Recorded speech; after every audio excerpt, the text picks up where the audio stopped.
My name is Irene Bunty Scott and I was born in Glasgow the 15th of May 1920. I'm the second youngest of 10 children.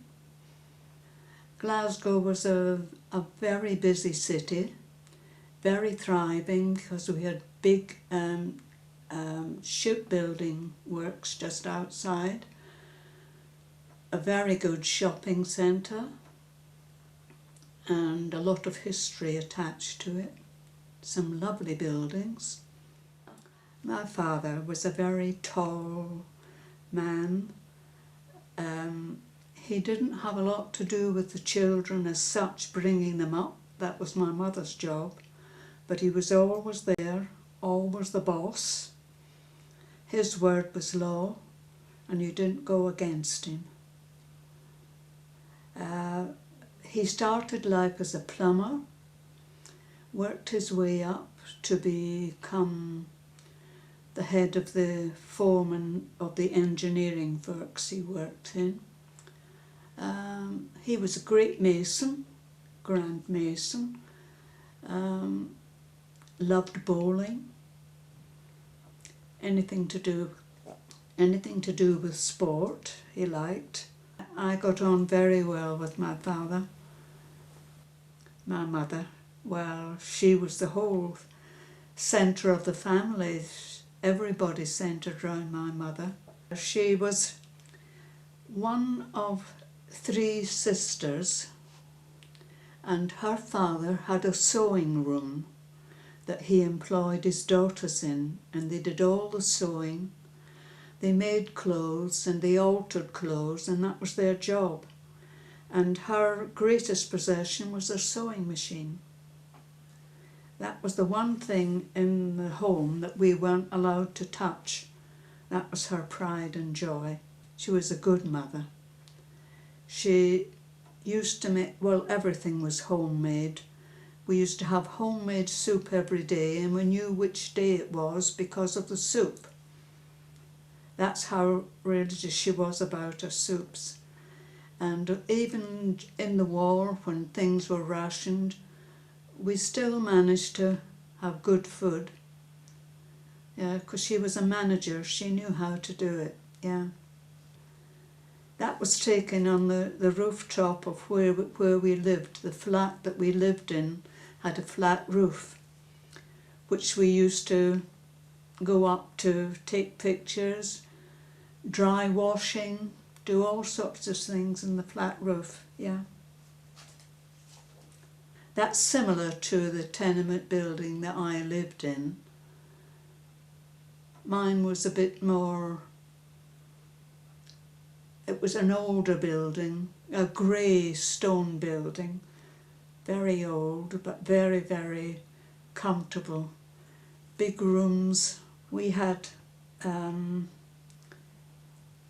2 huge bedrooms, a large sitting room with a small bedroom off, bathroom, big kitchen, a huge hall and a lobby, and it was all very big and spacious, very high ceilings and big rooms with plenty of room, even for 10 children. Well, 10 didn't live there by that time. 1 was married, so there was 9 of us at home. Yes, there was room, because we used up every single spot. That's my young sister and I, taken after my sister's wedding. We were all taken to the studio and had our pictures taken. And that's her. She's 3 years younger than me. I remember that we'd be very good because I had lots of big sisters to look after me. They were always good to the little ones, and in fact we had more than one mother. We had several mothers with the older girls. They were very, very good. That's my younger sister growing up. That's me, and that's the sister next to me.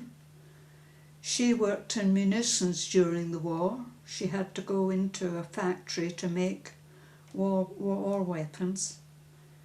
This sister is the one who went to Rhodesia, and this sister, my sister Sadie, died after a heart operation. We were all very good friends. That's my brother, the only boy. And that's my sister Ellen, the one next to me, and that's Nan, the one next to her, as she was grown. That's the one that went to Rhodesia. She was a very clever girl. She was a Dux medalist, meant she was very bright. My brother wasn't very bright. My brother was handicapped. And we all looked after him. And this is all my family. My eldest sister. Yes, these are all my sisters as they got older. We did stay friends.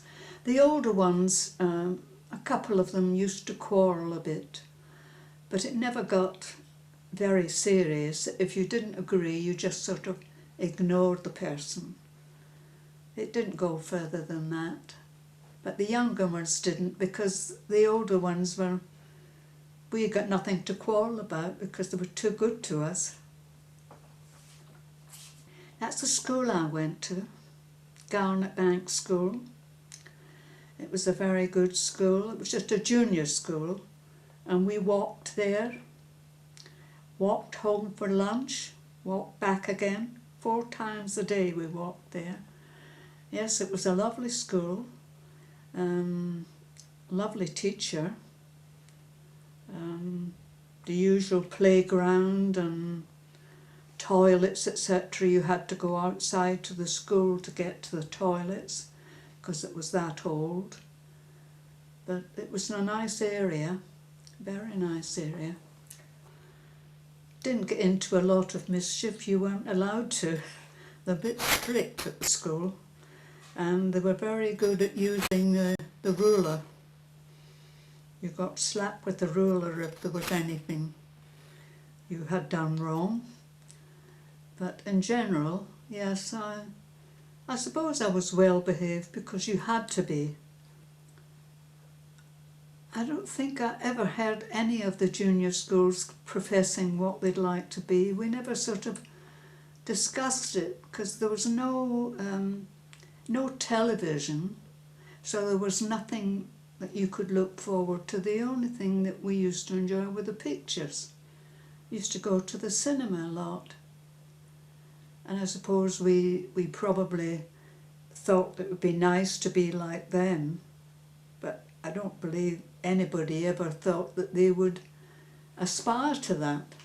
Theatre Royal was our life-saving. I had 3 sisters work in the Theatre Royal. They used to work during the day and work as an usherette at night. Also, when my father was very young with his young family, he couldn't live on just the one pay alone.